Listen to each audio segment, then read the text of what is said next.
我是瓜皮儿。闪电侠第6季前情提要：奥利弗重启了宇宙，将绿箭侠、闪电侠、超女、超人等等宇宙融为一体，并称其为起源宇宙。而曾经的地球2，也就是威尔斯所属的宇宙彻底消失，包括了威尔斯与杰西父女。2重身的定义将不复存在，整个多元宇宙只剩一个威尔斯纳什。虽然 Barry 从危机中活了下来，但并不代表城市就会风平浪静。因为重启的缘故，闪电侠小队曾抓捕过的罪犯以及转化人都变得踪迹全无。这不 ，Barry 刚刚解决了被拉尔夫2次送进监狱的憨憨罪犯，唯一没变的就是闪电侠总会带来希望。实验室这边，希斯科一直处于焦虑状态，若干的多元宇宙被抹除，只有他们所在的始源地球被重建。这比闪点还要让人懵逼啊！他把一切都怪在纳什身上，若不是纳什自私反监视者，也不可能有机会逃脱。纳什也是少有的一位跟希斯科合不来的威尔斯。白瑞这边在回家的路上碰上了老司机迪哥，自从安葬了奥利弗之后，迪哥也打算退役，带着一家人搬去大都会生活。不过在此之前，奥利弗在遗嘱里给白瑞留下了一份礼物，当年白瑞亲手为他制作的眼罩，原汁原味的经典款。在白瑞看来，这更像是一种传承，象征着 CW 一哥从此就是闪电侠了。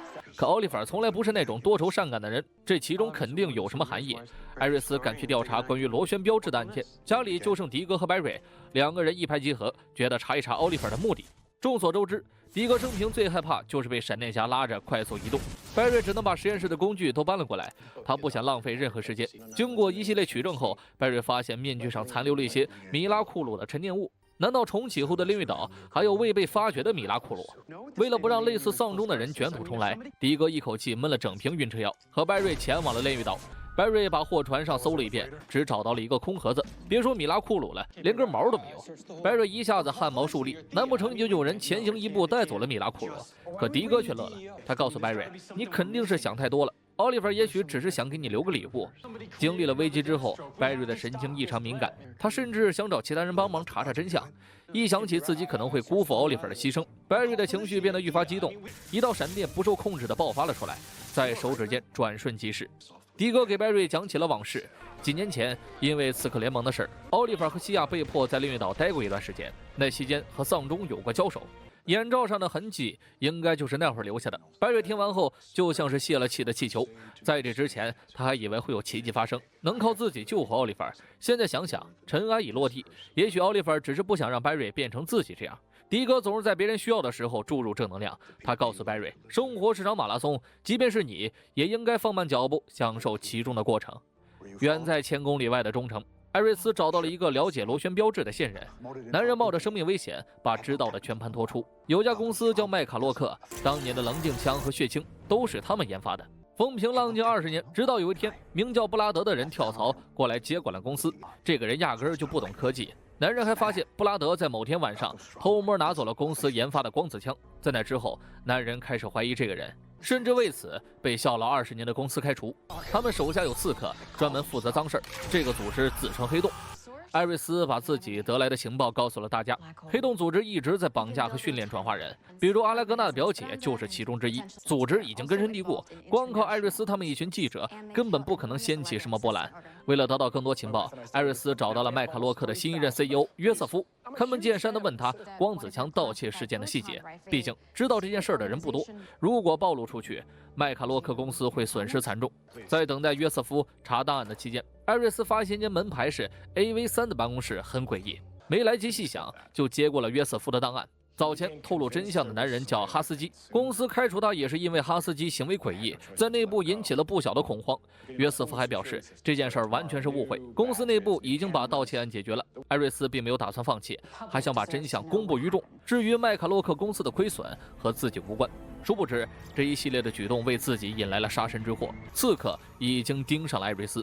就连麦卡洛克公司都起诉了艾瑞斯的报社。塞西尔感受到了一股杀意，立马让所有人趴在地上，光子枪打过的地方瞬间蒸发，变成了一滩灰烬。众人拼了老命才逃出报社。希斯科想联系白瑞，可炼狱岛根本没信号。纳什也在第一时间赶回来查看阿莱格纳的状况，发现孩子身处危机。一度嬉皮笑脸的纳什也发了脾气，和希斯科吵得不可开交。希斯科认为这个释放反监视者的人没资格说话，纳什却一直表示自己已经付出了代价，可自己到头来也没理。奥利弗和其他威尔斯以及整个多元宇宙都是自己的错。吵到这儿，希斯科也是一阵心酸。看着威尔斯不久前给自己发来的留言，威尔斯的智力已经开始慢慢恢复了，慢慢变成了大家最期待的样子。可他和地球2从此不复存在，甚至到死都不知道发生了什么。希斯科后悔自己当初注射了治愈解药，如果有震波能力的话，一定可以救下威尔斯。与此同时，艾瑞斯找到了哈斯基，想确保他还活着。哈斯基刚拿出 U 盘，就被一枪击中心脏，死前留下了2个字“镜子”。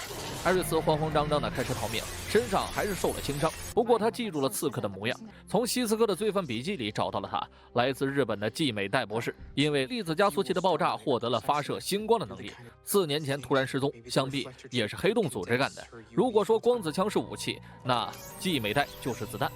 艾瑞斯因为体力透支昏倒，乔第一时间赶回来看望女儿。他也知道艾瑞斯是个不撞南墙不回头的主儿，所以他想尽全力帮助女儿。不久前的危机让他明白一个道理：只要我们心中还有一丝希望，什么危机都不会击败我们。艾瑞斯仔细回想了一下经过，发现知情人还有一个麦卡洛克的 CEO 约瑟夫，于是打算将计就计，刺客突袭了乔的老宅子，结果一枪下去，发现艾瑞斯是全息投影。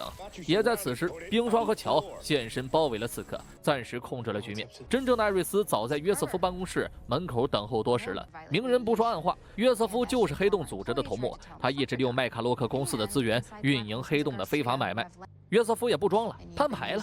就算你知道真相又如何？一个电话就能让你的家人死于非命。此时，季美代突然开始反杀，一枪击中了冰霜的胸口。好在是冰霜快速冷却了身体，及时把子弹取了出来。艾瑞斯自然也备了后手，今晚自己或者朋友一旦死掉，黑洞和麦卡洛克的肮脏联系就会被立刻曝光。一旦真相被顷刻披露，约瑟夫很有可能立刻下台。在这场博弈里，约瑟夫认了输，并且撤销了对市民报的起诉。季美代也服从命令，放弃自杀。这场风雨过后，希斯科打算离开一段时间，他内心总是不安，担心还有其他威胁。在自己离开团队的这段时间，一切就交给纳什了。正如他一开始所说的，希斯科和威尔斯终究逃不了宿命，会变成朋友。危机的责任不能全怪纳什，反正纳什也无家可归了，只能加入闪电侠小队。临走前，希斯科真心希望纳什能找到内心所求。在这空无一人的房间，纳什偷偷拿出了一张合照，上面的女孩和阿莱格纳一模一样。白瑞这边最终接受了现实，他永远不会忘记初衷。自己当初送给奥利弗这副眼罩，目的是让他隐藏身份，保护所爱之人。如今这副眼罩时刻警告着白瑞。晚上，艾瑞斯起夜喝水，看着镜中的自己，他想起了哈斯基所说的镜子，写下了 AV3。在镜子中，赫然看到了一个名字 EVA， 而这个伊娃正是麦卡洛克的前任 CEO。艾瑞斯拿着哈斯基生前的门禁卡，慌慌张张溜进了麦卡洛克，利用黑洞徽章打开了伊娃的办公室。突然，镜子中伸出一双手，艾瑞斯便原地消失了。我是瓜皮儿，下期见。